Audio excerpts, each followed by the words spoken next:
Súper. Listo. Mil gracias realmente por hacerme el recuerdo. Bueno, ahora sí, seguimos. Les decía entonces, este señor, Aimé Césaire, nace en 1913 en Martinica, ubiquemos inicios del siglo XX, antes de la Segunda Guerra Mundial, todavía en pleno proceso o en pleno sistema colonial francés.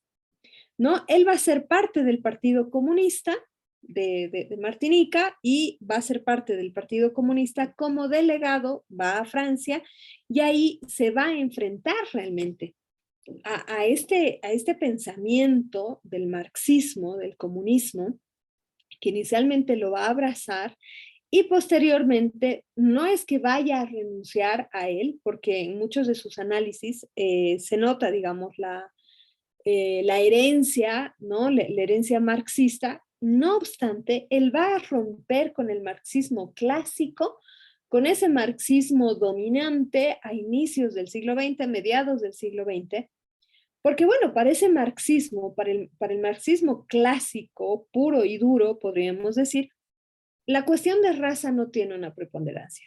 La cuestión de raza no es el problema, sino más bien la cuestión de clase, de lucha de clases, ¿no? Entonces, él dice realmente que como para el marxismo la raza no es un problema, realmente no puede ver la realidad de lugares como precisamente Martinica, ¿no? Y bueno, él nos va a decir que el problema de la raza va a ser ineludible en el momento en el que nosotros vayamos a hablar de situaciones de poder, de relaciones de poder y de las condiciones en las que se encontraba no solamente Europa en ese momento, sino también el resto del mundo. Y también va a hablar acerca de cómo nace el racismo, ¿no? Entonces dice, son cuestiones que el marxismo clásico no puede ver, porque la categoría de clase viene como a homogenizar a todos y básicamente no va a ser lo mismo ser un proletario francés que, ¿no? Blanco francés, vamos a poner los nombres a las cosas como son. No va a ser lo mismo ser un proletario francés blanco, de origen francés, con nombre francés, que una persona que vive en el África, que es afrodescendiente, negro. Entonces no es lo mismo, decía él, no es lo mismo, no solamente que no es lo mismo al hablar de derechos, no es lo mismo la misma construcción mental que tienen los dos, el ejercicio pleno de los derechos que estas personas vayan a tener para considerarse o no considerarse incluso miembros de una raza, o perdón, miembros de una clase, pues pasa por el hecho de la raza, ¿no? Entonces, él va a hablar realmente, ¿no? Va a tener dos grandes corrientes. Por un lado, va a hablar acerca del concepto de la negritud. Él y otros autores van a ser los padres, entre comillas, del concepto de la negritud. Y por el otro lado, va a escribir un libro que se llama El discurso sobre el colonialismo, que lo van a leer aquí cortísimo para que vean el texto, ¿ya? Entonces, ¿qué es lo interesante con este señor? Pues lo interesante con él son las cosas que dice y el momento en el que los dice, en el que las dice. ¿Por qué ese énfasis en el momento? El texto acerca del discurso sobre el colonialismo va a ser publicado en 1959. ¿Qué ha pasado en 1959? Bueno, ya pasamos la Primera Guerra Mundial, ya pasamos la Segunda Guerra Mundial, ya pasamos el momento en el que Europa ¿cómo les digo? Se va a limpiar de la Segunda Guerra Mundial, ¿no? O sea, todos esos años 40, inicios de los años 50, ya estamos entrando al boom económico que va a tener, que va a tener Europa. En los años 50 y especialmente los años 60 y hasta el día de hoy, Europa va a ser vista como un centro cultural, como una referencia democrática, política, económica, de conocimiento, ¿no? O sea, como el lugar al que uno le apunta hasta el día de hoy, ¿no? Se sueña sobre Europa, esa Europa tan bonita, tan ordenada y todo aquello.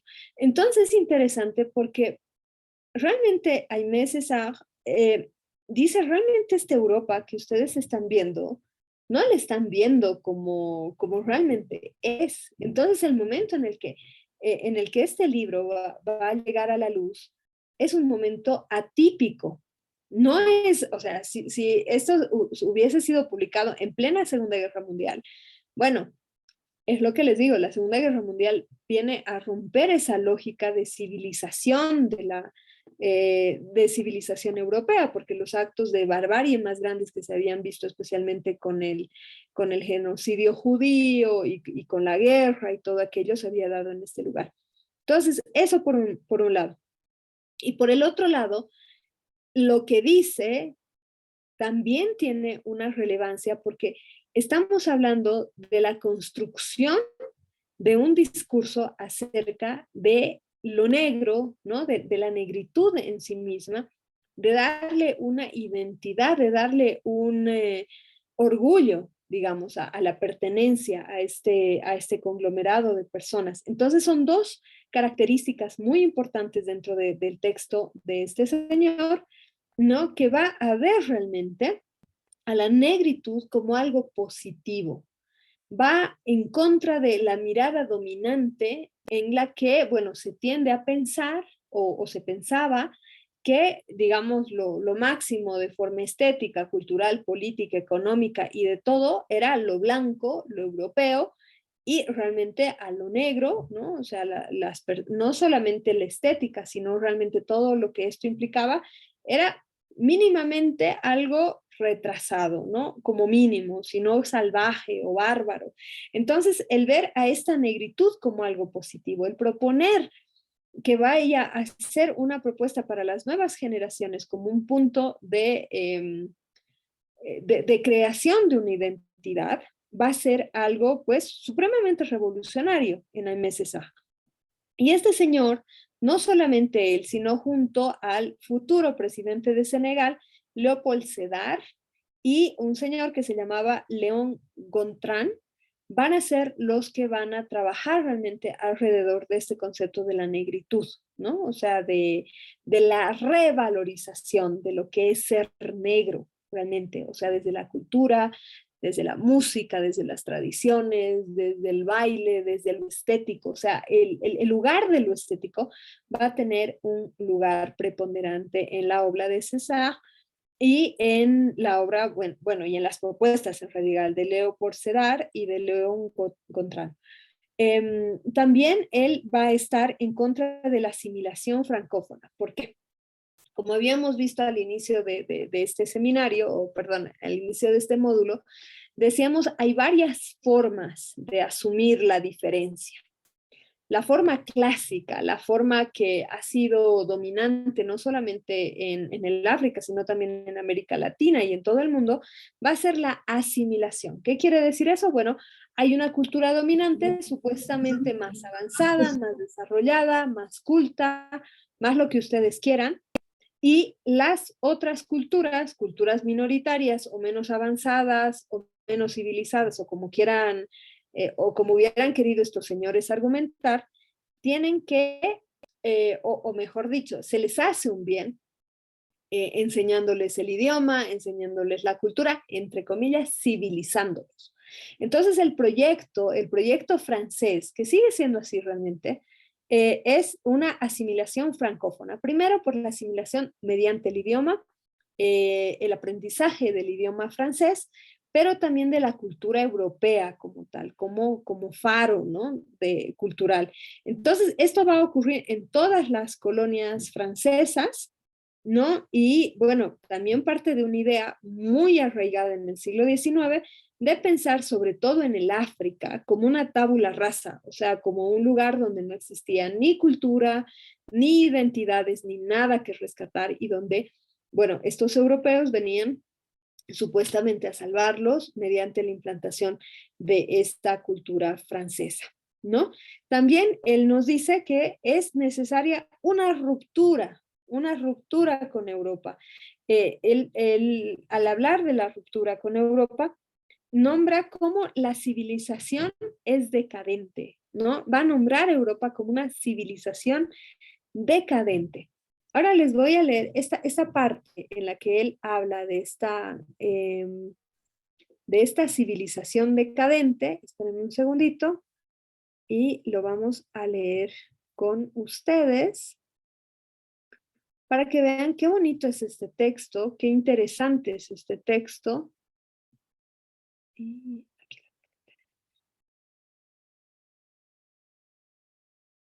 ahí está. Lo estamos viendo, ¿no? Bueno, este es el libro, como les digo, del discurso sobre el colonialismo. Ustedes lo tienen en la bibliografía. De hecho, tienen esta misma versión. Es esta versión de esta, bastante antigua ya, ¿no? Es esa, de la UNAM, del Departamento de Humanidades, y aquí lo tienen. Realmente es interesantísimo sobre el tiempo. O sea, ahora es bastante habitual leer este tipo de textos, ¿no? Los teóricos de coloniales, poscoloniales, en aquellas personas que optan, digamos, por la visión de una intra y una intraculturalidad, pero en aquella época no era muy habitual, menos la crítica acerca de Europa tan fuerte. Voy a apagar un segundito mi video, me está mareando con la luz, un segundo. Perfecto, ok, me están escuchando, ¿no? Entonces, aquí tenemos el discurso sobre el colonialismo. Y aquí mismo dice lo que les acababa de decir. Dice, una civilización que se muestra incapaz de resolver los problemas que su funcionamiento suscita es una civilización decadente. Fuertísimo. Segundo, una civilización que decide cerrar los ojos a sus problemas cruciales es una civilización enferma. Una civilización que escamotea sus principios es una civilización moribunda. El hecho es que la llamada, y pongan atención a este párrafo, dice, el hecho es que la civilización llamada europea, la civilización occidental, tal como la configuran 2 siglos de régimen burgués, resulta incapaz de resolver los 2 mayores problemas a que su existencia misma ha dado origen, el problema del proletariado y el problema colonial, que llamada a comparecer ante el tribunal de la razón o el de la conciencia, esta Europa se revela impotente para justificarse y que a medida que pasa el tiempo se refugia en una hipocresía tanto más odiosa cuanto menos posibilidades tiene de engañar a nadie. Europa es indefendible. Esta parece ser la conclusión que se confían al oído los estrategas norteamericanos. Eso sí mismo no es grave. Grave resulta que Europa sea moral, escuchen esto, moral y espiritualmente indefendible. ¿A qué se refiere César cuando dice que Europa es moral y espiritualmente indefendible?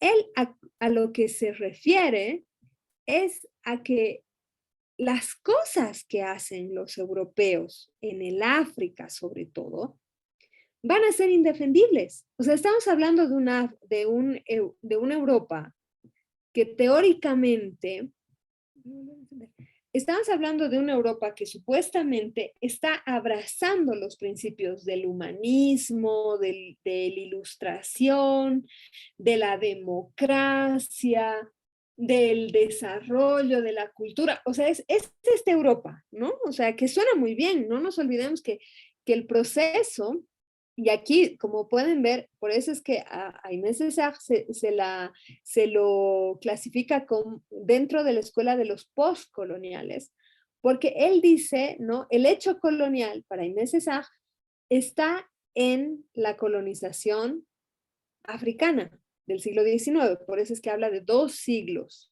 ¿no? 2 siglos de dominación.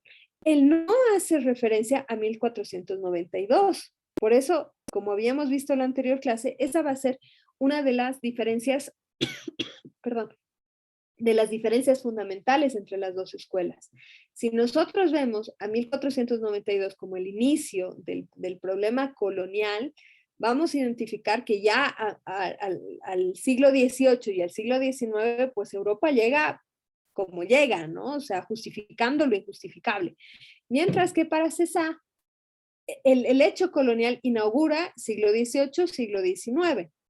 Entonces, para él es inadmisible que esa Europa que ya tiene una imagen de sí misma de superioridad moral, de superioridad ética, de superioridad cultural y política por la declaración de los derechos del hombre y del ciudadano de la Revolución Francesa, por los principios de democracia que se estaban dando en Europa, sea la misma que lleva a cabo el proceso que Joseph Conrad, en un libro que se llama El corazón de las tinieblas, The Heart of Darkness en inglés, muestra realmente cómo fue la colonización europea en el África. O sea, una colonización absolutamente brutal, absolutamente sangrienta, o sea, un proceso de genocidio y un proceso de etnocidio masivo en el que no existía realmente, o sea, un respeto por los derechos humanos. Los derechos humanos eran considerados como para humanos, pero humanos que eran franceses, o sea, que habían nacido en Francia para el ciudadano francés. El resto de la humanidad no eran considerados humanos por su supuesto grado de desarrollo. Entonces, a eso es a lo que se refiere César, cuando dice es indefendible lo que ellos han hecho, ¿no? Y dice también, dice, y ya que debo hablar de colonización y de civilización, vayamos directo a la mentira principal a partir de la cual proliferan todas las demás. Colonización y civilización, en signos de interrogación. Dice, en este asunto, la más común de las desgracias es la de servir de hazme reír a una hipocresía colectiva. Es genial, ¿no? Hábil en eso de plantear mal los problemas para mejor legitimar las detestables soluciones que se les brindan. ¿Ya? Más adelante, no vamos a leer todo, por supuesto, tenemos muchísimo que avanzar, pero más adelante, espero no haberlo perdido. Ok. Dice, ¿no? Y digo que de la colonización a la civilización, la distancia es infinita.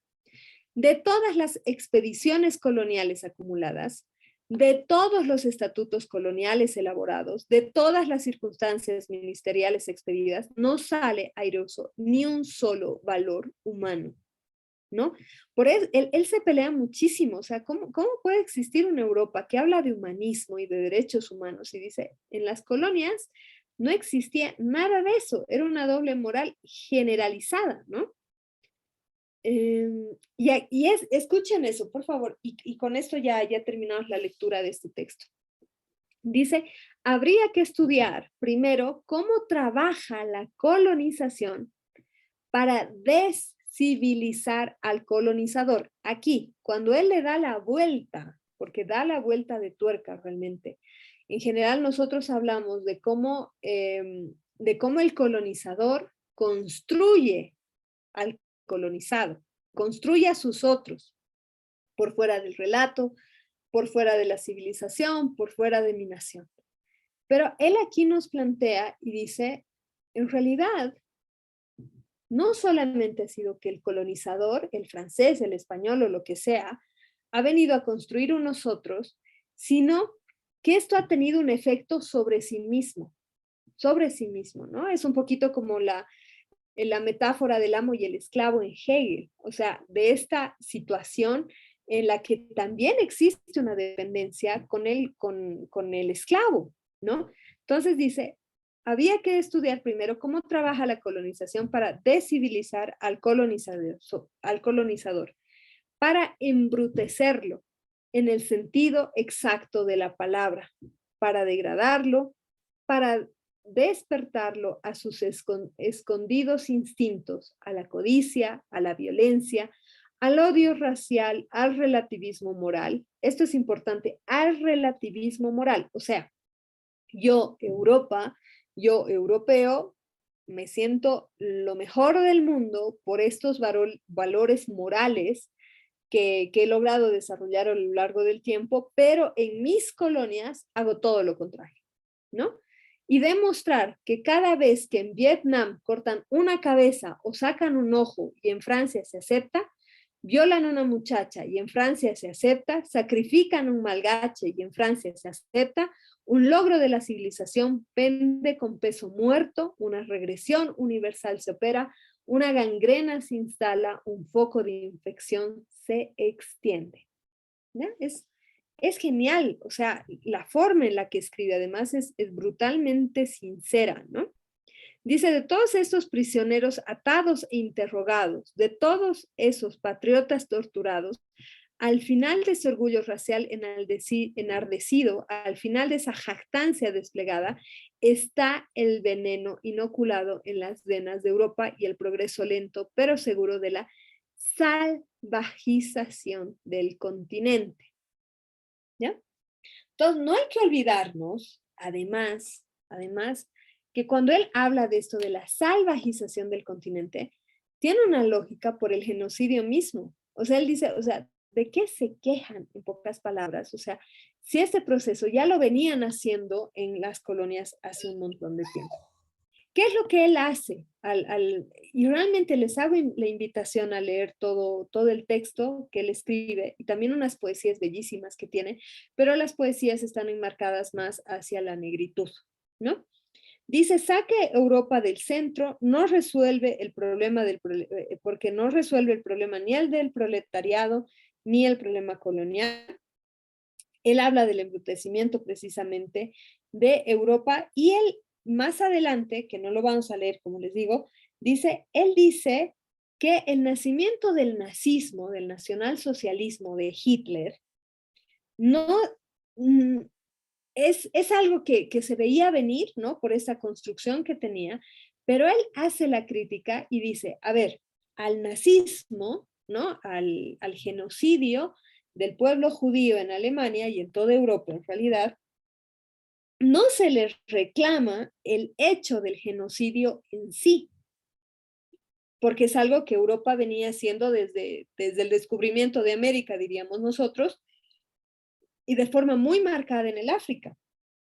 Lo que César dice es que lo que se reclama al nazismo y lo que se le reclama, se le reclamaba al régimen de Hitler era haber ejecutado este genocidio sobre personas blancas.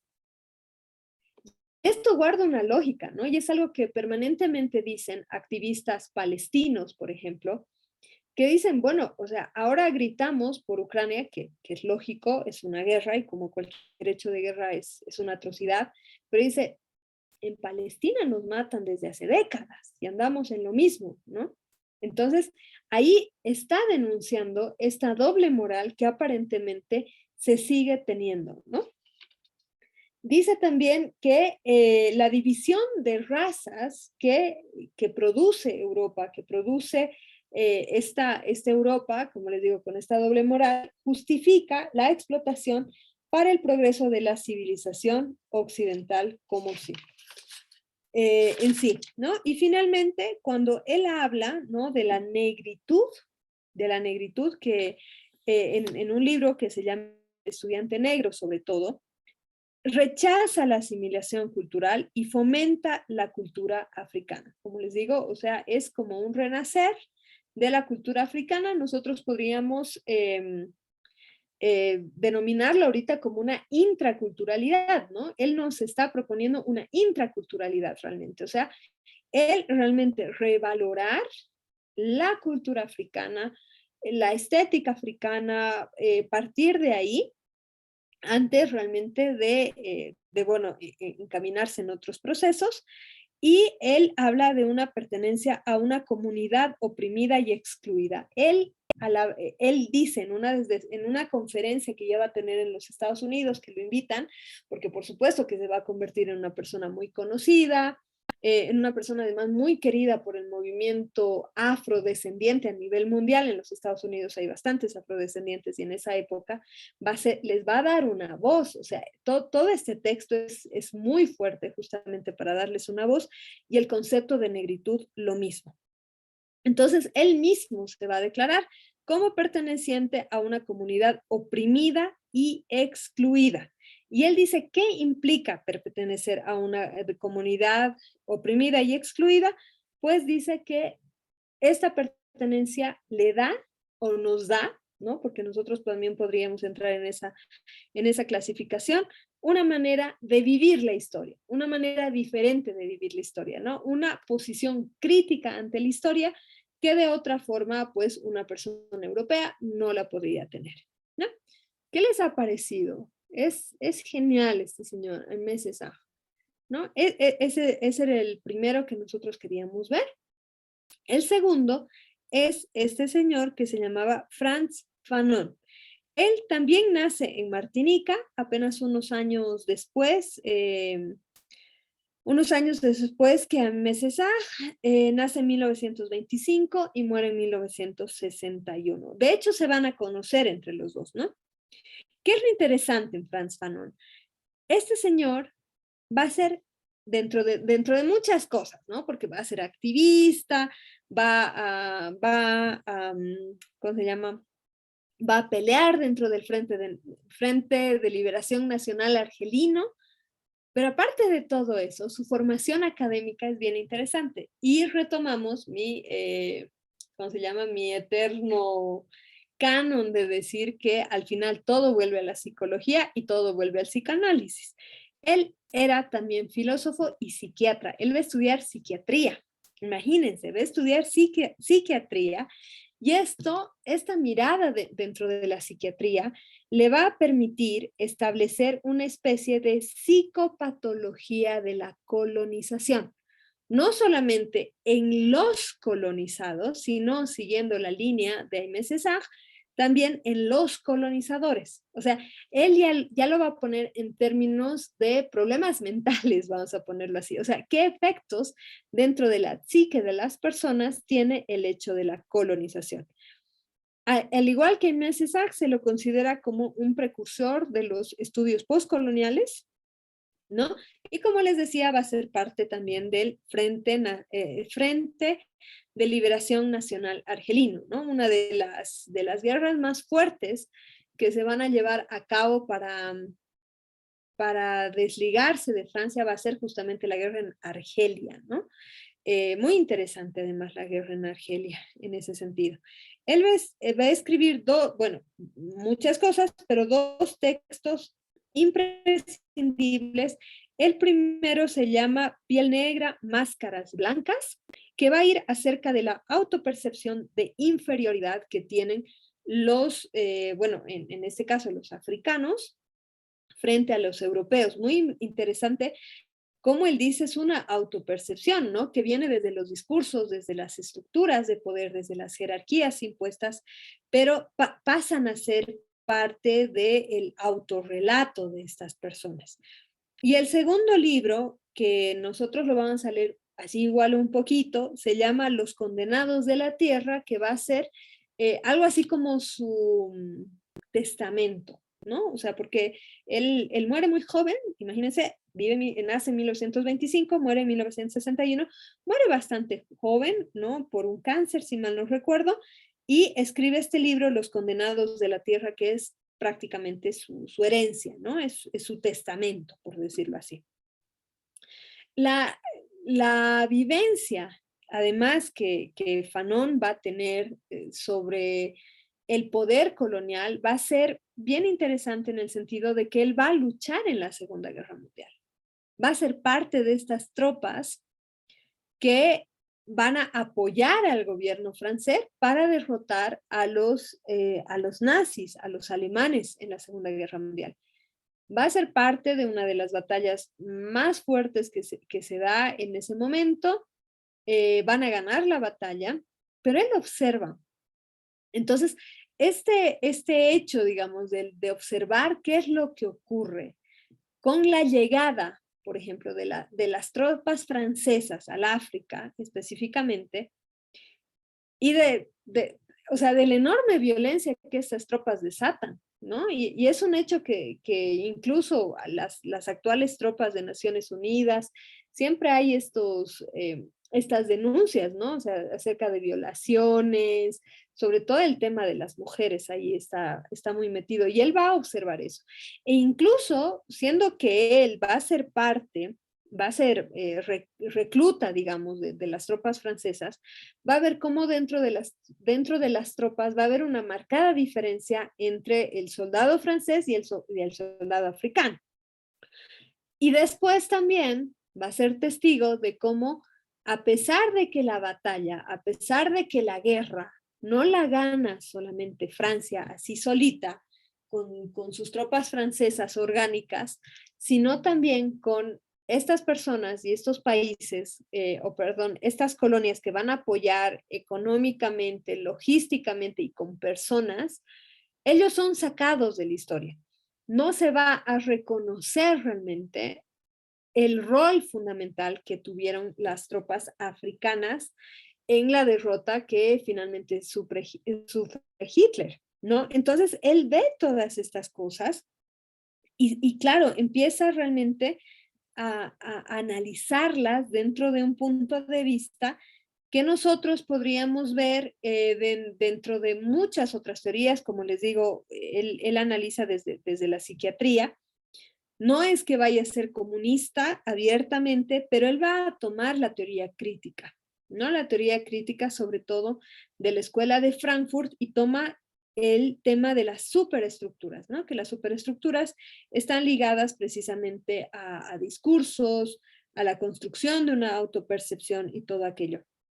Entonces, a lo que él apela, Frantz Fanon apela finalmente a una liberación material, o sea, nos tenemos que desligar de Europa, pero también psicológica. Y eso es muy, muy importante para Fanon. O sea, la liberación psicológica es realmente revertir esta autopercepción de inferioridad, es revertir esta percepción de Europa como centro y como faro de civilización, podríamos decirlo. Y realmente para él otro punto fundamental es destrozar el sistema de la pigmentocracia, lo que les decía al final de la anterior clase, ¿no? Que existía realmente en América Latina, existía toda una clasificación de acuerdo al color, de acuerdo al origen, y bueno, lo mismo pasaba en África, ¿no? Dice, aún los rangos mayores iban a llegar personas blancas y a mayor pigmentos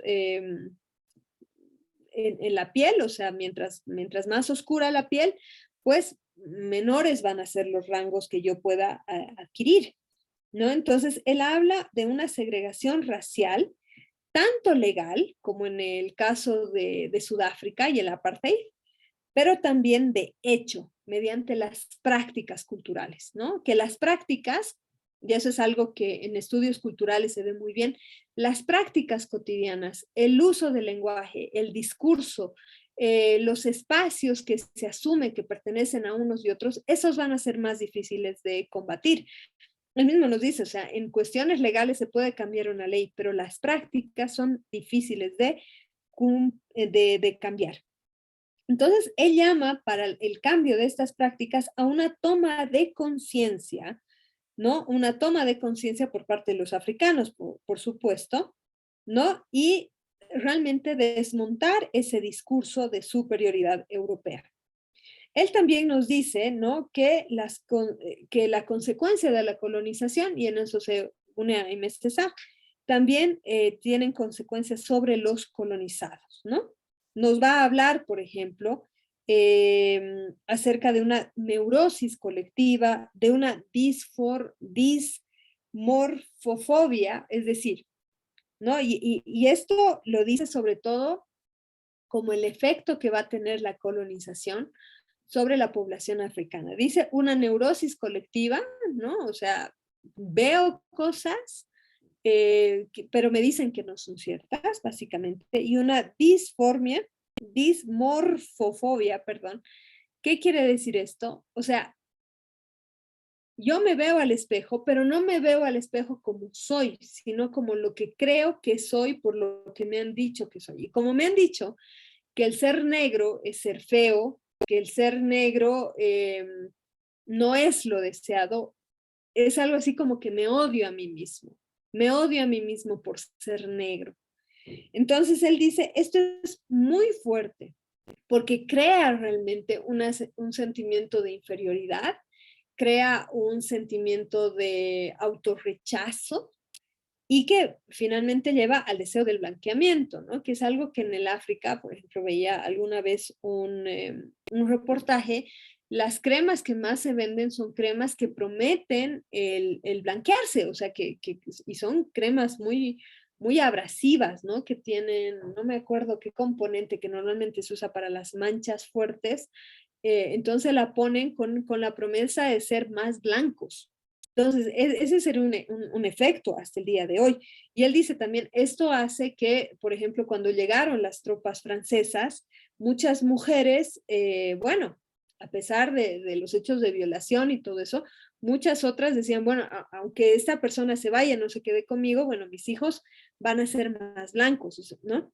Entonces, estos problemas mentales, ¿no? Que él los clasifica como problemas mentales, dice que también son producto, ¿no? De estas situaciones, de estas prácticas coloniales. También dice, ¿no? Que, ¿por qué se genera esto? Nos dice que todas las personas tienen el deseo de reconocimiento, todos. ¿Qué es lo que pasa con los colonizados? Nos dice él.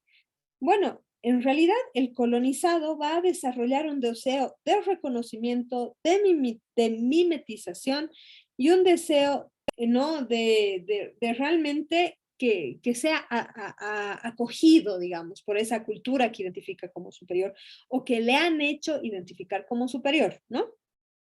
Entonces, dice, se da un proceso de autocolonización. Se da un proceso de autocolonización. Yo me como el discurso que me están trayendo desde afuera, lo asumo como cierto, ¿no? Y esto en el África, él, digamos, en Argelia, donde lo ve él, específicamente dice que, bueno, las personas afrodescendientes llegan a tratar de ser lo más blanco posible mediante el deseo, como les decía, el deseo de mimetizarse y el deseo de enamorarse de un blanco, ¿no? O sea, que un blanco se enamore de ellos, o una blanca se enamore de ellos, entonces, para las futuras generaciones, asegurarles unas mejores condiciones, no sé si de vida, pero de aceptación sobre todo. Y dice él, por supuesto que es un deseo infructuoso, por supuesto que es un proceso infructuoso. Y ahí es donde habla él de la neurosis, ¿no? Dice, es imposible, nunca se va a lograr obtener el reconocimiento de Europa, no se va a lograr el reconocimiento por parte de los blancos. Entonces, son procesos que se hacen, que derivan en un odio interno, pero que realmente no llegan a nada. Y él propone, al igual que Almes Sá, dice, bueno, realmente la salida es la negritud. La salida es la negritud. Y él dice, la negritud no solo debe de ser estética, sino de forma de conciencia para la lucha, resistencia y liberación. Él habla muchísimo de la autodeterminación, ¿no? O sea, como les digo, él ha sido combatiente realmente del Frente de Liberación Nacional Argelino, de Argelia, y realmente él ya lo va a poner en un plano político desde el punto de vista de autodeterminación, de que cada pueblo mediante sus propias visiones pueda determinar su destino. Y él dice, en Los Condenados de la Tierra, que ahorita vamos a leer, dice, el proceso de deseo de descolonización en Argelia pasa por la emancipación en todo aspecto, ¿no? No solamente por la emancipación política, sino por una emancipación jurídica, por una emancipación mental, sobre todo social y cultural, ¿no? Y dice él, a Francia lo que le toca es hacerse cargo del salvajismo que generan donde colocan su bandera. Esto es fundamental. Volviendo al hecho de Joseph Conrad, como les decía, del corazón de las tinieblas, ¿no? Porque claro, o sea, todavía no sabemos, todavía no existe una historia oficial de todo lo que pasa, al igual que en la colonia española. pero sí se sabe que ha sido realmente, como les digo, brutal, ¿no? Entonces esa Francia de la Revolución Francesa, pues también era la Francia de este proceso de colonización, ¿ya? Y bueno, como un, digamos, con un apunte como un apunte interesante, Frantz Fanon va a tener una relación de amistad con Jean-Paul Sartre, este filósofo muy conocido, especialmente en los años 60, que va a ser uno de los emblemas de la juventud francesa en el verano del 68 y todo aquello, bueno, se conocían, van a tener una amistad. Y en este libro, en Los Condenados de la Tierra, Jean-Paul Sartre va a escribir el prólogo. Y es bien interesante porque hay algunas personas que conocen el prólogo del libro, pero no han leído el libro. Y claro, Jean-Paul Sartre escribe sobre el libro, pero se basa solo en el primer capítulo del libro. Y el primer capítulo del libro de Fanon, él habla de la guerra, de este proceso, ¿no? De liberación, de este proceso de autonomía de las ex colonias y todo aquello.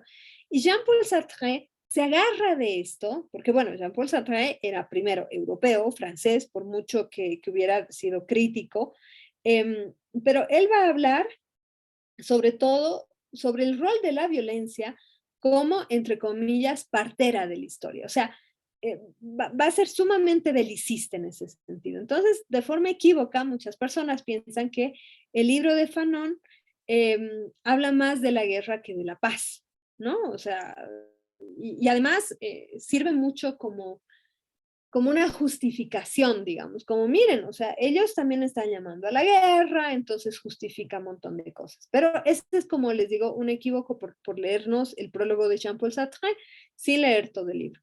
Porque realmente en el capítulo quinto del libro de Fanon, él como psiquiatra en realidad va a hablar de todas las, los problemas mentales que derivan de la guerra. Además con mucho dolor y además viéndolo como un proceso que no debía volver a pasar, ¿no? Entonces ahí hay un contraste muy grande entre lo que entiende Jean-Paul Sartre y que le causa, digamos, una resonancia y lo que nos está diciendo Fanon finalmente.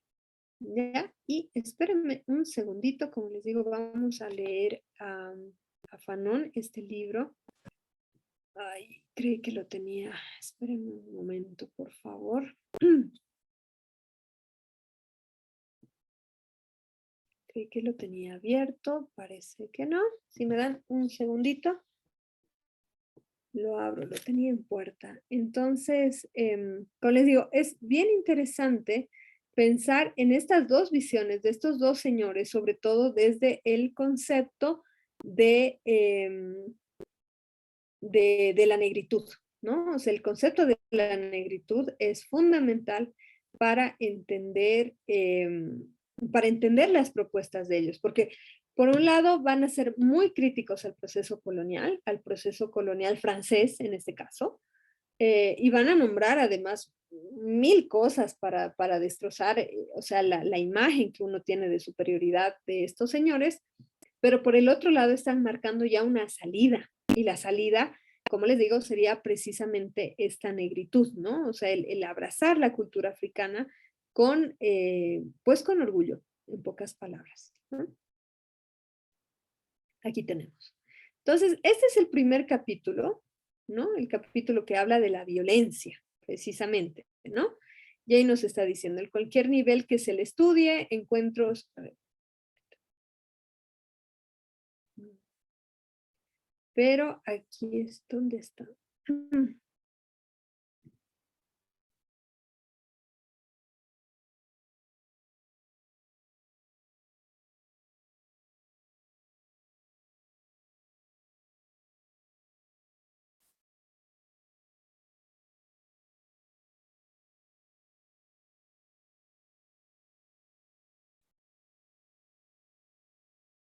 ¿No?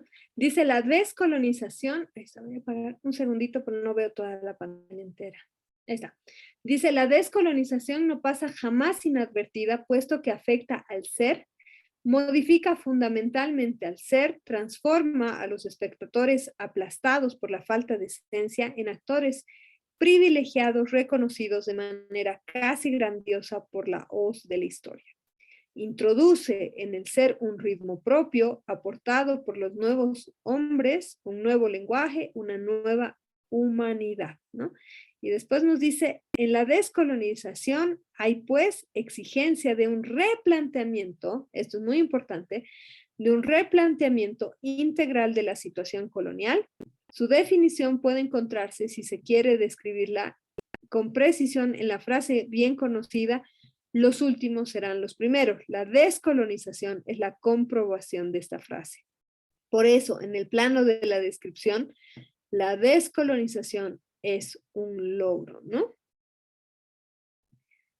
Y como les digo, más adelante ahí está, dice, el mundo colonizado es un mundo cortado en dos. La línea divisoria, la frontera está indicada por los cuarteles y las delegaciones de policía. En las colonias, el interlocutor válido e institucional del colonizado, el portavoz del colono y del régimen de opresión es el gendarme o el soldado.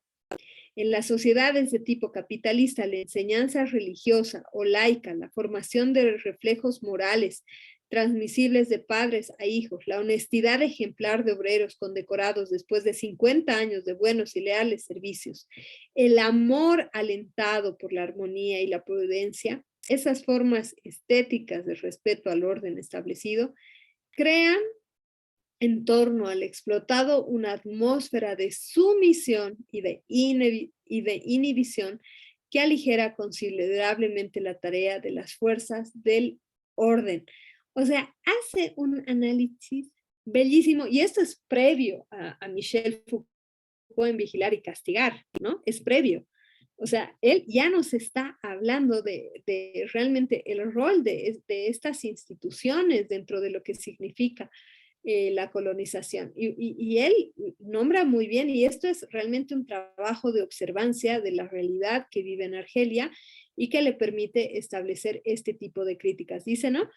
La ciudad del colonizado, o al menos la ciudad indígena, la ciudad negra, la Medina o barrio árabe, la reserva, es un lugar de mala fama, poblado por hombres de mala fama.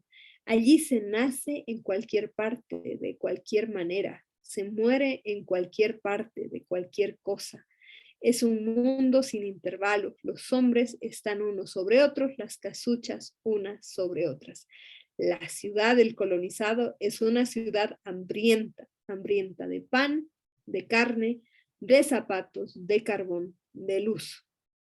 La ciudad del colonizado es una ciudad doblegada, una ciudad de rodillas, una ciudad revolcada en el fango. Y sigue así, es brutal el libro, ¿no? O sea, si era brutal el libro de Aimé Césaire, el libro de Fanon no se queda atrás, al contrario, porque el libro de Fanon ya lo hace prácticamente como una visión desde adentro, ¿no? O sea, no solamente de cómo se vive la colonización, de cómo se vive la colonialidad, sino de los efectos en esta colonialidad del ser, podríamos decirlo, ¿no? Si nos prestamos el concepto precisamente de los estudios decoloniales. Esperen un ratito, espero que no se estén mareando.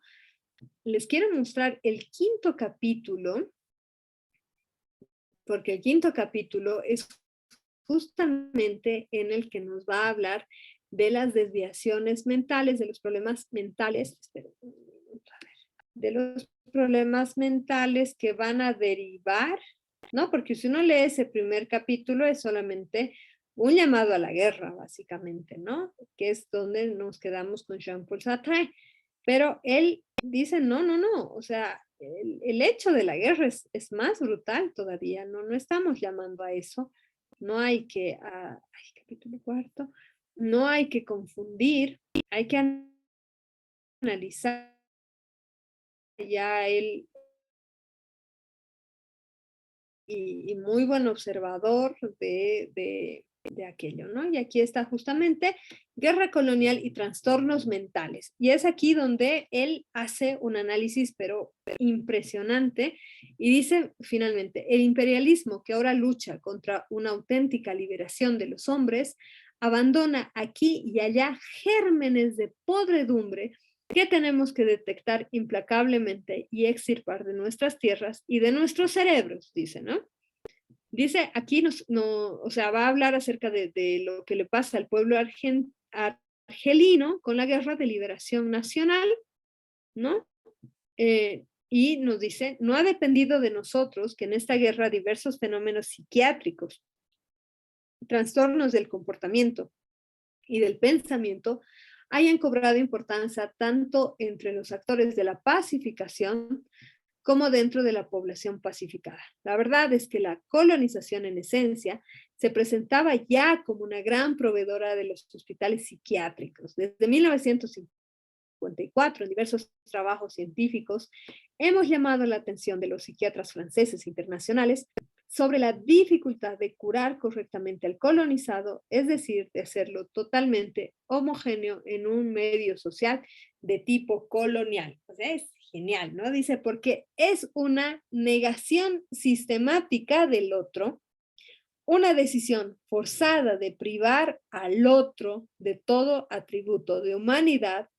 El colonialismo empuja al pueblo dominado a plantearse constantemente la pregunta, ¿quién soy en realidad?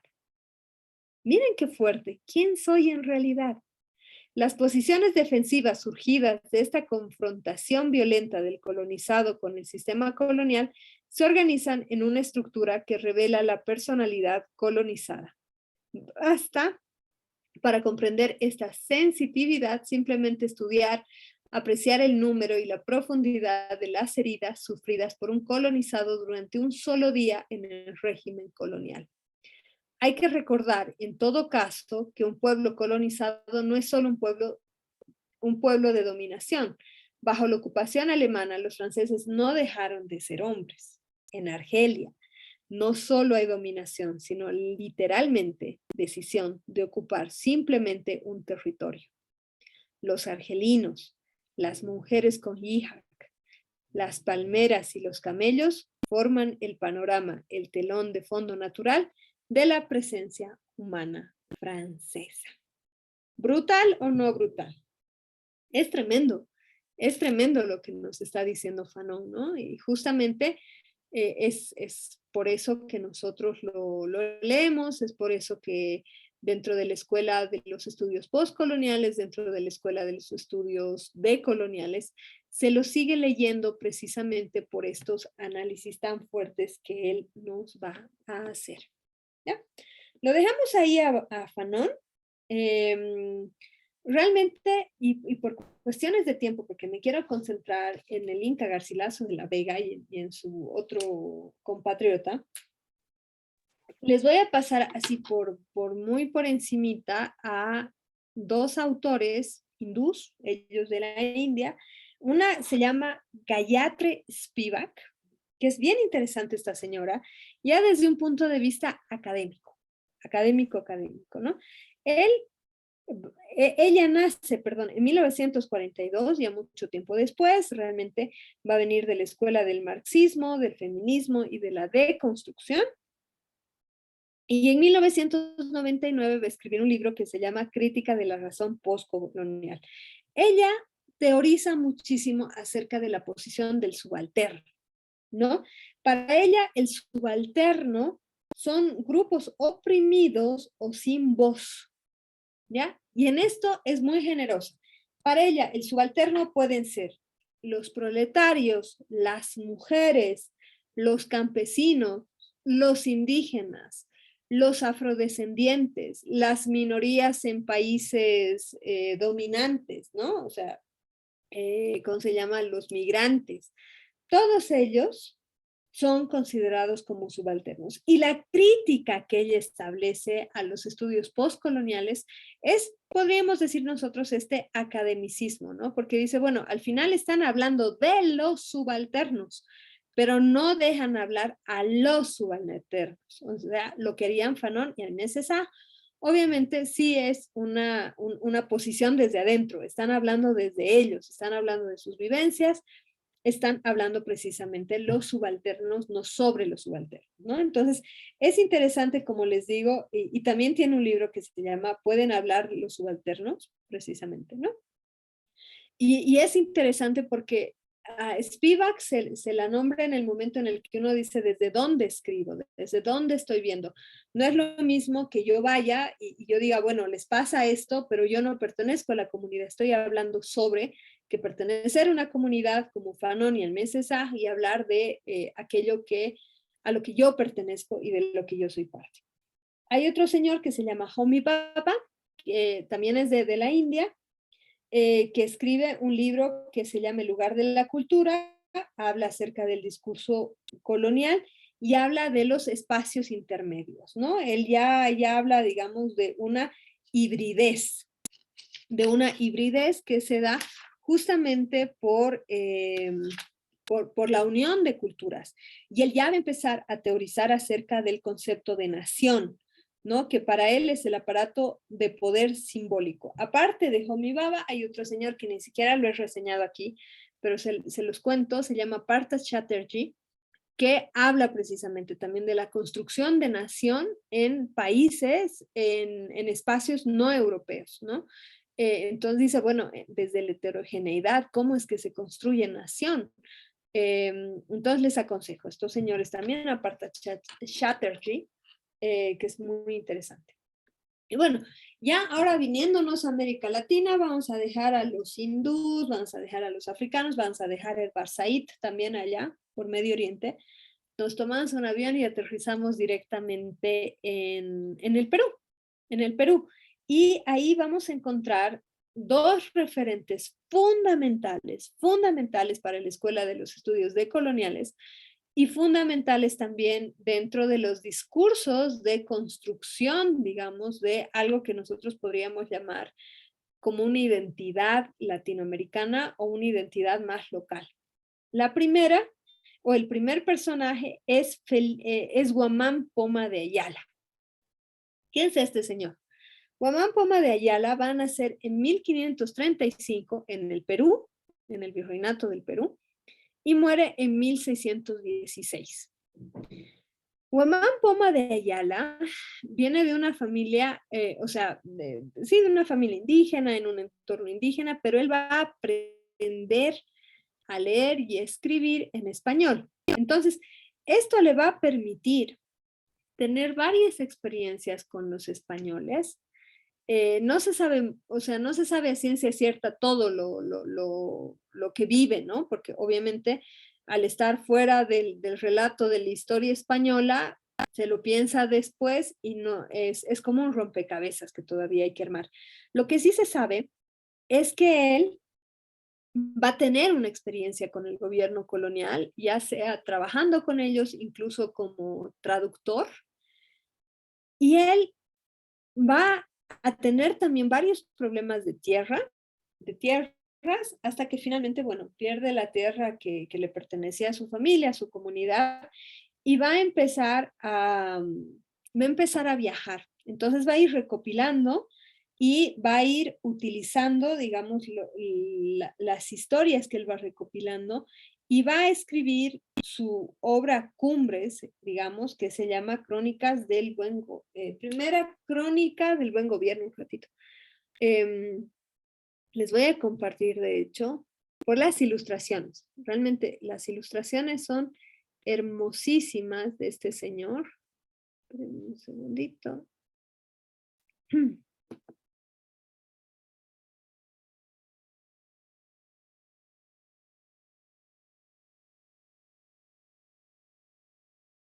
Aquí está. Vamos a verlo, porque como les digo, es increíble las ilustraciones que él hace, ¿no? Las características. Seguramente ustedes este libro ya lo conocen. Estoy segurísima de que ya lo conocen. Ahí está, Primera Crónica del Buen Gobierno. ¿No? Ahí tiene.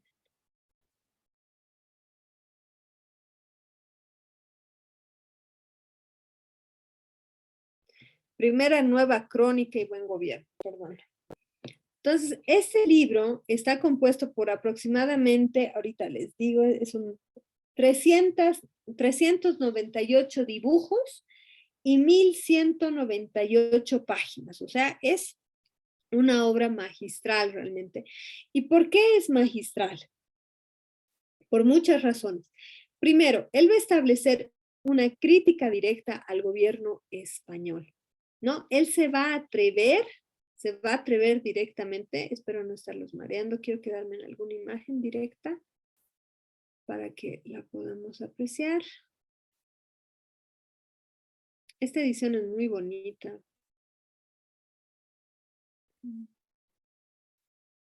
Como les digo, espero no estarlos mareando.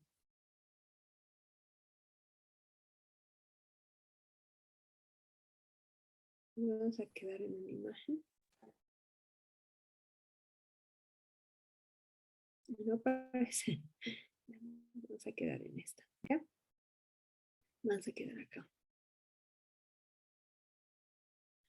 Entonces, lo primero que él va a ser establecer una crítica al gobierno español por las injusticias del régimen colonial, ¿no? Por las injusticias en las que se recae en la colonia. Básicamente lo que él hace es mandar esto o pretender mandarlo al gobierno español en la metrópoli y decirle, esto está pasando, pero no solamente es decir, bueno, esto está pasando, sino también el mostrar a la cultura sobre la que se está ejerciendo esas injusticias, ¿no? O sea, en este sentido, el esfuerzo realmente de Guamán Poma de Ayala y una de las razones por las que se lo considera uno de los precursores de un pensamiento latinoamericano es porque él va a recopilar, por un lado, va a hacer una labor de etnógrafo, de antropólogo prácticamente, recopilando la historia de los incas, las costumbres de los incas, va a recopilarla desde adentro además. Y ahí van a ver algo bien interesante. Él utiliza la palabra crónica, la nueva crónica. ¿Y qué eran las crónicas? Pues las crónicas eran nada más ni nada menos que estos libros, ni siquiera libros, estos testimonios, vamos a decir, estos testimonios que escribían los conquistadores, los descubridores, y les ponían crónicas, porque era realmente un relato cronológico de lo que iban descubriendo, de lo que iban haciendo. Entonces, el primer paso es genial, él se adueña de esta palabra y dice, yo también he hecho de descubridor, ¿no? O sea, no de colonizador, sino de descubridor, porque va a viajar y va a encontrar estas cosas que las va a contar en este libro, bastante amplio. Entonces, realmente se va a apropiar de este término.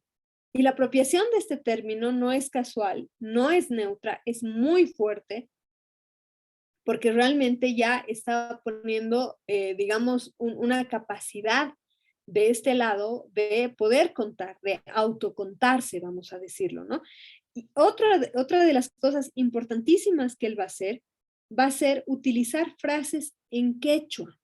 Va a utilizar frases en quechua, va a utilizar palabras en quechua que finalmente permiten dos cosas, permiten el realmente entender los términos, o sea, porque al igual que cualquier otro idioma, hay términos pensados para unas cosas que no son traducibles a otros idiomas, pero también esto va a dejar un enorme legado para que el quechua posteriormente sea codificado a forma de diccionarios y se permitan traducciones alrededor, o sea, que no se pierda el idioma, ¿no? O sea, esta recopilación, digamos, este reencontrar el idioma en sus textos es una delicia en sí misma, ¿no? Y él dice, bueno, a este pésimo gobierno que tenemos, que esa es la crítica que le hace, ¿no? La administración española incurre en un montón, y además en los gráficos, no los quiero marear realmente, porque hay que buscar los gráficos específicos. No en esta primera parte, sino en la segunda parte de las crónicas, que normalmente vienen partidas en dos, se muestra, ¿no? O sea, los castigos, por ejemplo, los castigos que se realizaban en contra de los indígenas, la brutalidad, o sea, y además a detalle, fíjense esos dibujos tan hermosos que él hace, y ahí hablando dentro de un punto de vista de los estudios culturales, ya no solamente del sentido, digamos, político incluso que tiene este libro, sino dentro de los estudios culturales, él se va a apropiar de las formas de dibujo que se le enseñan, que son unas formas de dibujo españolas, pero en este proceso de apropiarme de la técnica de este tipo de dibujos, voy a mostrar la cultura indígena como tal. Les voy a mostrar. Bien, tengo aquí ¿dónde está mi librito? Espérenme un segundito. Yo tengo la primera parte. Solamente las ilustraciones, realmente un libro pequeñito que me compré hace años en Cusco. Hace muchos años. Entonces, por ejemplo, así, al azar, si lo están viendo, va mostrando, ¿no? O sea, y ahí es donde nosotros nos vamos a guiar, y muchos estudiosos de vestimenta se van a guiar por los dibujos de Guamán Poma de Ayala para ver cómo era la vestimenta indígena, ¿no? O sea, para ver, por ejemplo, cómo se utilizaba el cabello, mire, cómo utilizaban el cabello los hombres, ¿no? Cómo lo utilizaban las mujeres. Vamos a ver todo esto.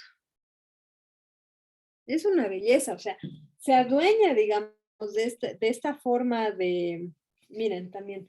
No se ve, licenciada, no se ve, doctora. ¿No se ve? Ay, a ver, un ratito. Entonces, denme un minutito. Gracias por avisarme. Un segundo. Ahí está, no. Cierren los ojos un ratito, así no los, ¿cómo se llama? No los mareo buscando la imagen que les quiero mostrar. Es que yo lo tengo aquí en el libro pequeñito. Así no los mareo. Esperen un segundo.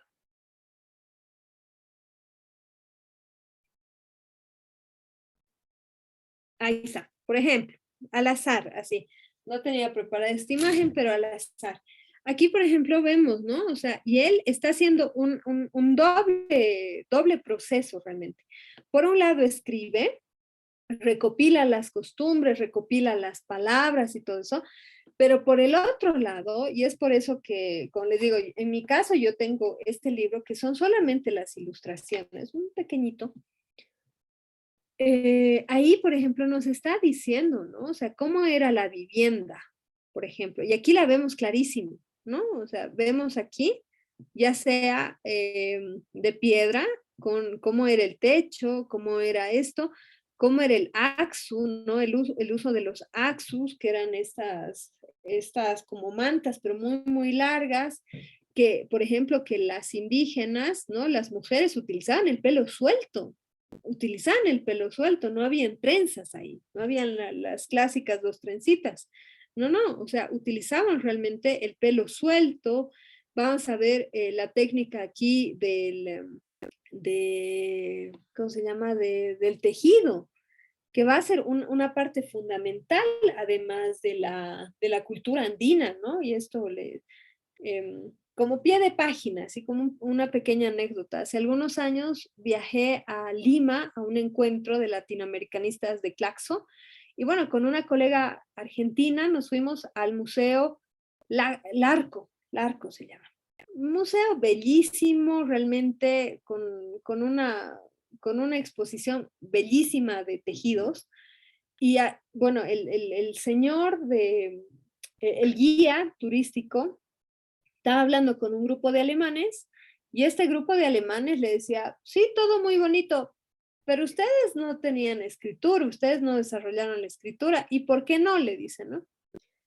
Y el guía turístico, que se notaba que no era la primera vez que le hacían una pregunta así, le dijo, no, nosotros no necesitábamos escribir, teníamos otro tipo de códigos. Y le dijo una frase que a mí me encantó y casi que me la tatúo después de ese viaje. Le dijo, lo que pasa es que en los Andes nosotros tejemos la vida.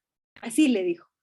Y claro, en ese momento fue como, como que mi cerebro recién entendió muchas imágenes que tenía desde Colombia, Ecuador, Perú, Bolivia, sobre los tejidos andinos, ¿no? Y aquí, por ejemplo, en esta imagen, sin ahondar mucho realmente, Guamán Poma ya nos está mostrando, miren, o sea, el valor que se le da al tejer, a los tejidos, ¿no? Que nosotros conocemos realmente el valor que tienen estético, cultural y todo eso en nuestros tejidos, tanto en el Perú, obviamente, como acá, en realidad, como dijo este guía turístico, ¿no? En los Andes tejemos la vida. Entonces, a Guamán Poma hay que leerlo en esos dos códigos, en el código escrito, pero también en el código visual. Y ahí realmente está mostrando, porque claro, nosotros somos una cultura fundamentalmente oral y visual, las culturas indígenas en general, en todo el mundo. Entonces, él, sin pensarlo, o sea, sin hacer mucho rollo de eso, sin una teoría acerca de las prácticas culturales y no sé qué que hubiéramos hecho en el siglo XX y siglo XXI, hace estas imágenes. Por eso el valor de estas nuevas crónicas y el buen gobierno tiene un triple valor, no sé, muchos valores, como les digo, la crítica a las injusticias del gobierno colonial, por supuesto. Segundo, la recopilación de las costumbres, ¿no? La recopilación de mitos, la recopilación de una visión, de una cosmovisión realmente de una cultura. Y por el otro lado, también el valor visual de sus imágenes, que aparte de ser muy bellas, porque son muy bonitas, muy bonitas, hechas con una técnica, como les digo, que bueno, me apropio de la técnica que he aprendido, pero pongo mis imágenes, ya en sí en las imágenes nosotros estamos viendo todavía más información de la que nos da él, ¿no? Entonces, nos quedamos con eso, como les digo, es muy interesante ver, y él está hablando, ¿no? Precisamente de la grandeza de la sociedad inca, está haciendo la denuncia sobre la explotación que llevan a cabo los españoles, va a marcar una diferencia enorme con las otras crónicas, porque las otras crónicas, que, o sea, desde Colón, Cortés, todos ellos van a escribir y después se van a unir en sus textos en estas crónicas, van a hablar siempre de una posición de poder, ¿no? Justo antecitos de entrar a nuestra clase, estaba leyendo un artículo de un colega argentino que estaba hablando estaba haciendo una denuncia en realidad acerca de las violaciones colectivas en contra de niñas y jóvenes de comunidades indígenas en el norte de la Argentina. Y utilizaba un texto, una de las imágenes de Guamán Poma, justamente, que él mismo ya empezó a hablar de esta costumbre de los españoles de agarrar a jóvenes, sobre todo jóvenes, ¿no? Jóvenes indígenas y violarlas y que les ponían un término como chineo, ¿no? O sea, como chineo, como si fuera algo habitual. Y él hace esta crítica y dice, bueno, ya desde los textos de Colón, que el propio Colón habla, ¿no? O sea, de cómo él mismo llega a violar a una chica en una de las primeras islas que descubre, y los otros conquistadores siempre van a hablar de las indígenas desde una posición de superioridad, dicen, son lindas, son así, no sé qué, además todas igualitas, ¿no? O sea, no hay una visión de individuación. Y ahí también hay una diferencia, porque Guamán Poma sí va a hablar de esto, pero ya, o sea, como son seres humanos realmente, entonces es una aberración lo que se está llegando. Entonces, ¿desde dónde se ve si nosotros tomamos a Sivak? Por eso es que empezaba con ella antes de pasar esto, él no está viendo desde una posición desde afuera, sino desde una posición desde adentro y denunciando lo que pasa a su alrededor. No como este afán de muchas crónicas que escriben desde afuera y desde una visión del colonizador. Entonces, por eso es tan importante este texto de Guamán Poma de Ayala, ¿no? Y además, este señor nos va a dar una visión global de la historia de los incas. Hay otro cronista que también va a escribir, que se llama Juan Santa Cruz Pachacutic Salcamaigua. Perdón, vuelvo y repito. Juan Santa Cruz Pachacutic Pachacuti Salcamayhua, perdón si no lo pronuncio bien. Este señor escribe un libro que se llama Relación de Antigüedades del Reino del Perú. Tiene unas imágenes un poquito más básicas, por ponerlas de alguna forma, pero hace también una recopilación de tradiciones que se constituye un documento histórico y también lingüístico muy fuerte, muy fuerte. No se lo conoce mucho al señor Juan Santa Cruz Pachacuti, así ahí nos quedaremos. No se lo conoce mucho, pero es de destacar también que él escribe lo mismo, ya hacia el sur del Perú, ¿no? O sea, más pegadito hacia nosotros, entonces tiene toda esta visión muy interesante. También hay que destacar que tanto el texto de Guamán Poma de Ayala, de Santa Cruz, Pachacuti, como el libro del Inca Garcilaso de la Vega. Bueno, del Inca Garcilaso de la Vega, ahorita les cuento, de él sí ha tenido por lo menos un poquito de difusión durante la colonia, pero el texto de Guamán Poma y el texto de Juan Santa Cruz fueron prohibidos. ¿Por qué? Pues porque para el gobierno español, para el régimen español, se consideraba que estos textos llamaban a una insurrección. O sea, y esto va a ocurrir, perdón, va a ocurrir periódicamente para los españoles el recuerdo de un imperio, el recuerdo de una época imperial, el recuerdo de haber tenido mucho poder, ¿no? De los incas antes de que lleguen ellos, pues era altamente revolucionario, era altamente peligroso, porque se les recordaba que no eran tan atrasados, que no eran tan salvajes, que habían desarrollado un montón de cosas. Entonces, por eso es que estos textos van a estar prohibidos durante mucho tiempo y recién en el siglo XX van a tener una difusión enorme y lo loco es que primero en Europa y en los Estados Unidos y posteriormente en América Latina. Sin embargo, para el movimiento latinoamericanista, primero para el movimiento indigenista en el Perú específicamente, tanto Garcilaso de la Vega como el señor Guamán Poma de Ayala, pues se los va a tomar en este proceso de reconfiguración nacional. Entonces, por eso es que son tan importantes estos textos. Santiago Castro Gómez, él abiertamente dice que para llevar a cabo un proceso decolonial, o sea, de terminar con este pensamiento absolutamente colonial, hay que releer a Guamán Poma, hay que releer al Inca Garcilaso de la Vega. Tendríamos nosotros que decir, habría que releer al señor Santa Cruz Pachacuti también, no solamente desde el punto de vista antropológico, que ya se hace, ¿no? Porque hay un montón de cosas. Ahorita les voy a leer un poquito del Inca Garcilaso, que se lo tengo aquí en físico. Hacen una recopilación fabulosa y bellísima de historias, de tradiciones. El Inca Garcilaso se explaya en hablar de alimentos, de lo que comían los incas antes de la llegada de los españoles, después cómo llegan alimentos con los españoles. O sea, es riquísimo, riquísimo el leerlo.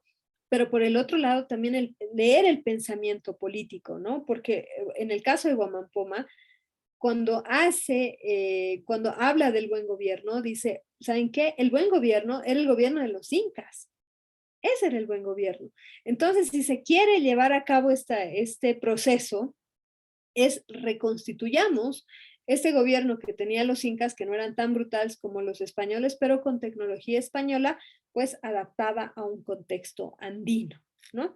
No es que él le declara la guerra a España ni nada por el estilo, él está haciendo algo así como una mediación, como para decir, no se puede perder esto que es tan rico, pero hoy, digamos, a la visión de hoy, pues es como un intento también de intraculturalidad, volvemos a esta palabra, y volvemos al propósito, bueno, de esta materia, ¿no? Que es realmente ver cómo a partir de volver a esto, por ejemplo, teorizar acerca de los tejidos, de las vestimentas, de las costumbres, alimentación y todo eso, bueno, revalidarlo, reconocerlo y seguir trabajando por encima, ¿no? O sea, en base a eso, me quiero decir. Y por último, como les digo, vamos a hablar del Inca Garcilaso de la Vega. De este sí lo tengo. Este señor sí lo tengo. No me juzguen, no tengo el original. Era ¿cómo se llama? Era estudiante y necesitaba los libros, ¿no? Que son los comentarios reales, tomo 1, y los comentarios reales, tomo 2. Estos comentarios reales, les cuento, están disponibles, al igual que todos los textos que les he mandado, se los encuentran en internet sin ningún problema, sin ningún problema. A ver, el Inca Garcilaso de la Vega nace en 1563, ¿no? Al Inca Garcilaso de la Vega, a mí me gusta, particularmente, me gusta su texto, es interesante. Hay muchos detractores del Inca Garcilaso de la Vega, vamos a decirlo así. ¿Por qué? Porque el Inca Garcilaso de la Vega, además su denominativo, ¿no? Él se denomina a sí mismo Inca, así, Inca, pero Garcilaso de la Vega. Ya en su nombre nosotros llegamos a la conclusión, él era mestizo. Él era mestizo, se lo considera el primer mestizo cultural, y si lo googlean, si buscan su biografía en Wikipedia, si encuentran su biografía en otro lado, siempre empieza con eso, el primer mestizo cultural de América. ¿Qué quiere decir el primer mestizo cultural? Pues mestizos ya habían muchos, ¿no? Él mismo en su texto dice, pues desde que empiezan a llegar los españoles, empiezan a mezclarse con las indígenas, entonces ya había un montón de mestizos. Pero dice, ¿por qué mestizo cultural? Él va a ser hijo de un español con una indígena, de la nobleza indígena, y él va a vivir los primeros años de su vida en un entorno familiar de parte de la familia materna, va a aprender quechua, va a aprender sus tradiciones y posteriormente pues va a estar al lado de los españoles. Entonces va a tener estos dos mundos, estas dos visiones. Por un lado va a tener a Viracocha y por el otro lado va a tener a Dios o a Jesús, ¿no? Entonces va a empezar un proceso que otros autores podrían llamar un proceso de hibridación, un proceso de mestizaje cultural, como quieran llamarlo. Entonces, el Inca Garcilaso de la Vega, a diferencia de Guamán Poma de Ayala, ya no va a escribir de arriba, pero tampoco de abajo, va a escribir como del medio, podríamos decir. Va a ser como esa bisagra. Por eso es interesante su texto, porque, y además él cuando dice, comentarios reales. ¿Qué eran los comentarios reales?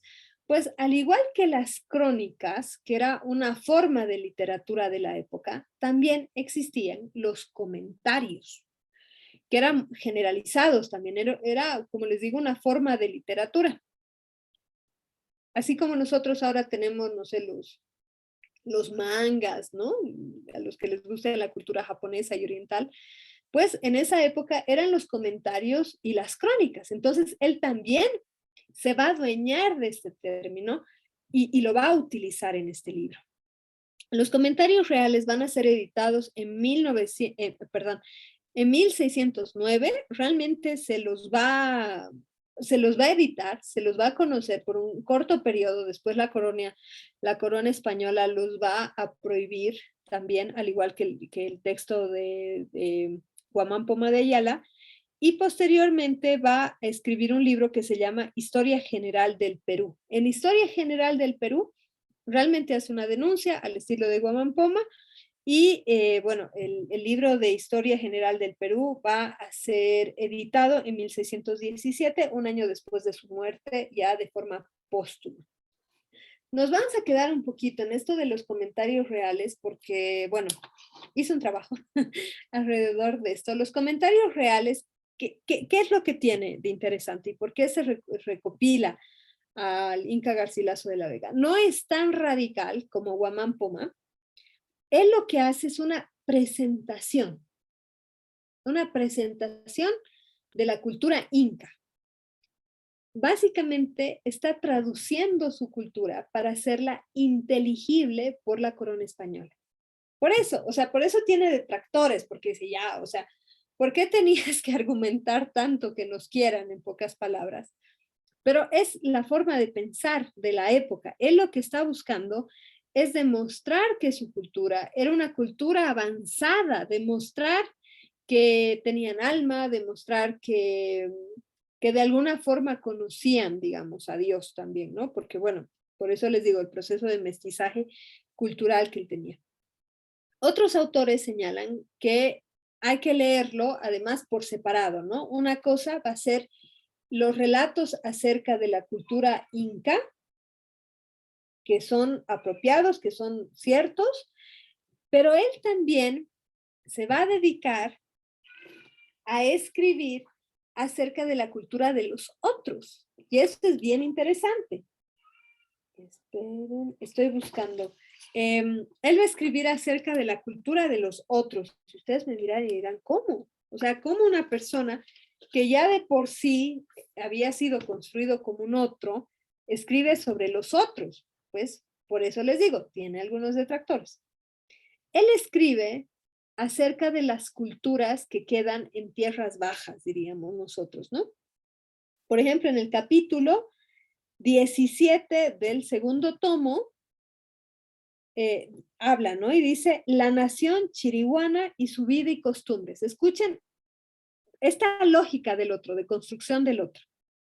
Dice, como el principal cuidado de los incas fuese conquistar nuevos reinos y provincias, así por la gloria de ensanchar su imperio, como por acudir a la ambición y codicia de reinar, que tan natural, escuchen esto, que tan natural es en los hombres poderosos, interminó el Inca Yupanqui, pasado 4 años después de haber enviado el ejército por el río abajo, como se ha dicho, a hacer otra conquista, y fue la de una grande provincia llamada Chiriguana, que está en los Antis, al levante de los Charcas, a la cual, por ser hasta entonces tierra incógnita, envió espías que con todo cuidado y diligencia acechasen la tierra y los naturales de ella para que se proveyese con más aviso de lo que para la jornada conveniese.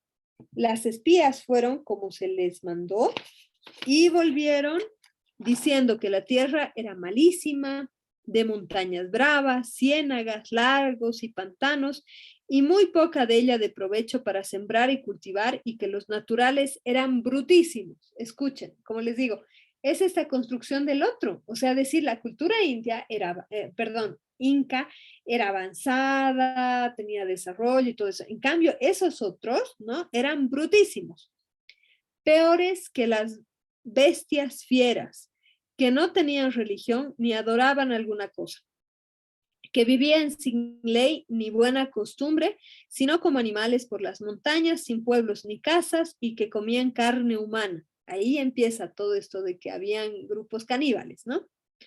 Y para haber, así escriben, no es que esté leyendo mal, salían a saltear las provincias, comarcas, y comían todos los que prendían, sin respetar sexo ni edad, y bebían la sangre cuando los degollaban, porque no se les perdiese nada de la presa.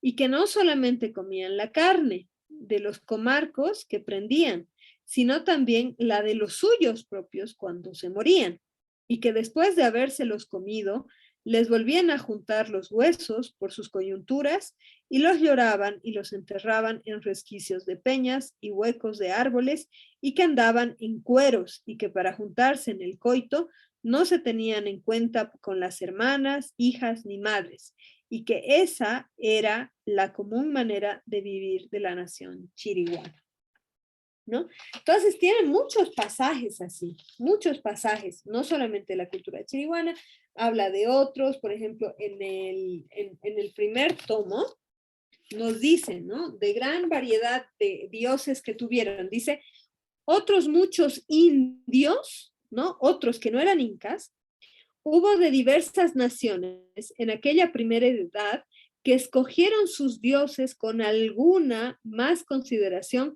que los pasados, porque adoraban algunas cosas de los cuales recibían algún provecho, como los que adoraban las fuentes caudalosas, que en realidad es el animismo, ¿no? El animismo que existe en cualquier cultura antigua. Y ríos grandes, por decir que les daban agua para regar las sementeras. Otros adoraban la tierra y la llamaban madre, porque les daba sus frutos. Otros al aire por el respirar, porque decían que mediante él vivían los hombres. Otros al fuego, porque les calentaba y porque guisaban de comer con él. Otros adoraban a un carnero, ¿no? Otros a la cordillera grande de la Sierra Nevada, eso es en Colombia, por su altura y admirable grandeza y por los muchos ríos que salen de ella para los riegos. Como ellos, ¿no? Entonces ahí habla, digamos, ¿no? Y establece una diferencia muy marcada entre la cultura inca, ¿no? Que para él era prácticamente monoteísta, era muy avanzada y todo eso. Y como les digo, hace una recopilación bellísima, bellísima, bellísima acerca de los alimentos. A mí me encanta. También habla de la rutucha. Es muy bonito el libro en ese sentido. Pero como les digo, y por eso también tiene detractores, es esta otra construcción de los otros pueblos que en realidad él no llega a conocer. Es lógico, no hubiera podido conocer a las Sierras Nevadas de Santa Marta, a los chiriguanos, no podía, pero de oídas, ¿no? Y además tratando de traducir su cultura para hacerla inteligible a los españoles.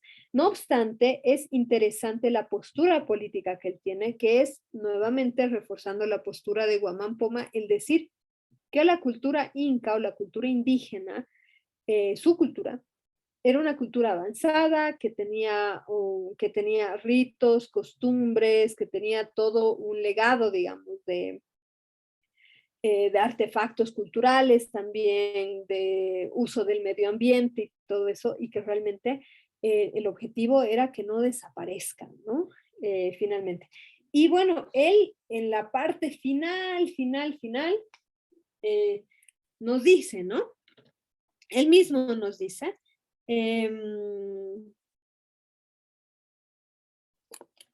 en la parte final del segundo tomo nos dice, lo mejor de lo que ha pasado a India se nos olvida, que son los españoles y los negros que después acá han llevado por esclavos para servirse de ellos, que tampoco los había antes en aquella tierra. De estas dos naciones se han hecho allá otras, mezcladas de todas maneras, y para diferenciar las llaman por diversos nombres para entenderse por ellos, ¿no? Dice, es así que al español o española que va de acá, llaman español o castellano, que ambos nombres no tienen allá por uno mismo, ¿no? Y dice, y así he usado yo de ellos en esta historia y en la Florida, tiene un libro que se llama La Florida del Inca, ¿no? A los hijos de español y de española nacidos allá, dicen criollo, entonces hace toda una descripción de estas castas, ¿no? Y esto es genial porque ahí ya es donde él mismo toma una posición. Dice, a los hijos de español y de India o de indio y española, nos llaman mestizos por decir que somos mezclados de ambas naciones. Fue impuesto por los primeros españoles que tuvieron hijos en Indias y por ser nombre impuesto por nuestros padres, ¿no? Él dice, mi padre, nuestros padres, y por su significación, me lo llamo yo a boca llena y me honro con él. Aunque en Indias, si a uno de ellos le dicen, sois un mestizo o es un mestizo, lo toman por menosprecio. De donde nació que hayan abrazado con grandísimo gusto el nombre montañés, ¿no? Y sigue allí argumentando. Entonces, ahí es justamente donde él, pues eso, ¿no? Reivindica su identidad mestiza, reivindica su herencia, digamos, bueno, su herencia indígena, que es realmente los comentarios reales son geniales para entender su visión acerca de la cultura de su madre, y esta traducción, digamos, para hacerla inteligible a la cultura del padre, ¿no? Es muy interesante. Y bueno, ya para ir terminando, por eso justamente es que, como les digo, los estudios decoloniales hacen un llamado a releer a Guamán Poma, a releer al Inca Garcilaso de la Vega, con pinzas, obviamente, pero tiene cosas muy interesantes.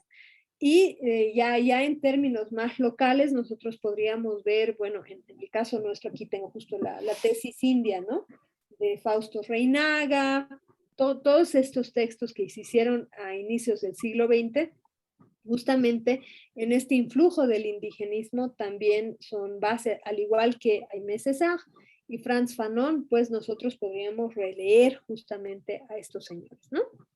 Y listo. Bueno, ya me voy despidiendo, ya falta un poquitito. Si tienen alguna pregunta, duda, comentario, les felicito. Bueno, he leído en realidad que tienen un poquito más de tiempo para la presentación de sus perfiles de tesis, lo cual me alegra mucho, sé que estaban muy angustiados, así que me alegro, ¿no? Y si no tienen ninguna pregunta, duda, comentario, anécdota o algún otro libro que se les venga a la cabeza que podría entrar dentro de esta catalogación de precursores del pensamiento postcolonial y decolonial, pues soy toda oídos. Doctora, buenas noches. Buenas noches, Una Javier. consultita. Claro que sí. He estado revisando desde ayer la página de Moodle y no están colgadas las lecturas. No, ¿O tengo que dirigirme a otro lado? no. Javier, las lecturas no están colgadas porque eran un montón de libros dentro del texto guía que les he mandado. En la bibliografía, absolutamente todos los textos tienen links para que ustedes los descarguen directamente. O sea, en el grupo que está ahí entonces los textos. Sí, o sea, no en el grupo, sino en el texto guía. A ver si me esperan un segundito. Les Por mando favor. el texto por aquí. Claro que sí. Espérame un minuto. Voy a apagar mi cámara para buscarlos. Dame un segundito, Javier. Ahí está. A ver.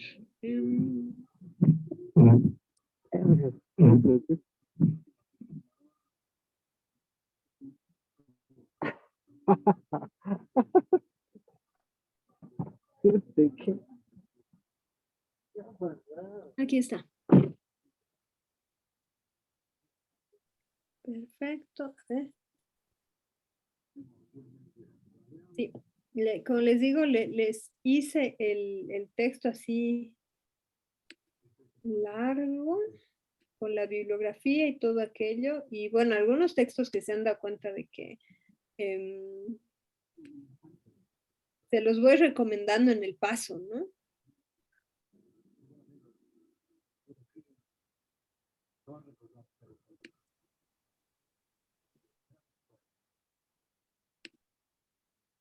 Ahí está.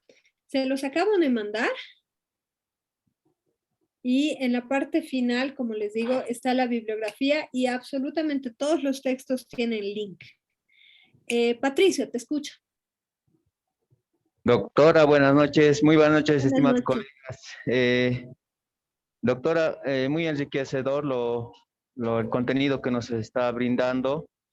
Y no, bueno, un resumen que yo más o menos he elaborado es que varios patrones se van repitiendo, ¿no es cierto? Incluso esto del colonialismo, había leído bueno, no recuerdo el autor, pero los españoles en algún momento habían, digamos, tratado de camuflar la conquista que había sido sangrienta, ¿no es cierto? En varios sentidos, indicando que, digamos, ellos querían, digamos, mezclarse con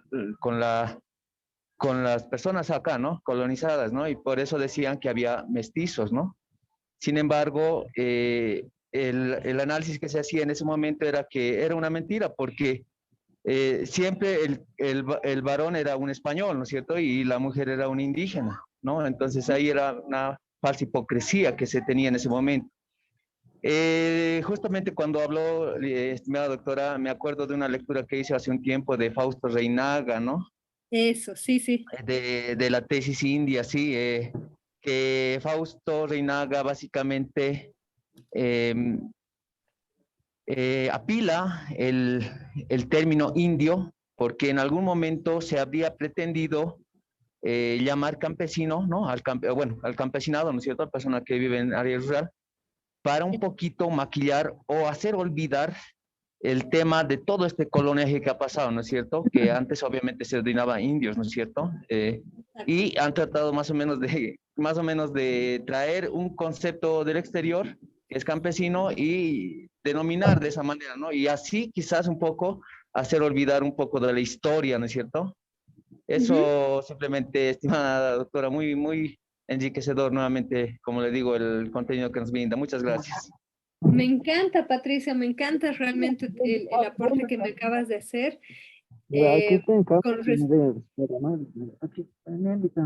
respecto a Fausto Reinaga, sobre todo, ¿no? O sea, a ver, voy a volver a prender mi camarita. Justo aquí lo tenía, insisto, no me juzguen, era estudiante y no tenía dinero para mis textos. Aquí tengo la tesis india de Fausto Reinaga y así chiquitito, ¿no? ¿Dónde está? Cuando habla justamente de las dos Bolivias, ¿no? Dice, en el Collasuyo de los Incas, desde 1825 hay dos Bolivias, Bolivia europea y Bolivia india. Y es bien interesante, dice, la Bolivia europea esclaviza la lengua y la religión del indio, oculta su historia y su cultura e impone como lengua, religión y cultura oficial de Bolivia la lengua, religión y cultura del conquistador Pizarro, ¿no? Como tú dices, existen paralelos con lo que nos decía Fanon, con lo que nos decía Aimé Césaire, es bien interesante y hay que hacer esas relecturas, así que realmente encantada. Pamela, te escucho. Gracias, doctora. Muy buenas Buenas noches. noches. Bueno, justamente me gustaría acotar ante lo que habíamos hablado el día de hoy, que en mi tesis de maestría justamente estoy viendo ese periodo de la colonia en la ciudad de Sucre, como le había mencionado, y uno de los artículos que había encontrado más actualizado, bueno, del 2019, pero que hace referencia a esto, es un artículo denominado La historia contada desde Sucre, ideando el pasado colonial, de Bridiquina. Ya, Entonces, me gustaría compartir un fragmento muy por cortito favor, sobre sí, lo que sí. indica, ¿no? Textualmente. Está bien. Ya. Dice, en el siglo XIX, el pasado relacionado con el poder español en América se identificaba como la tiranía, la dominación y la esclavitud.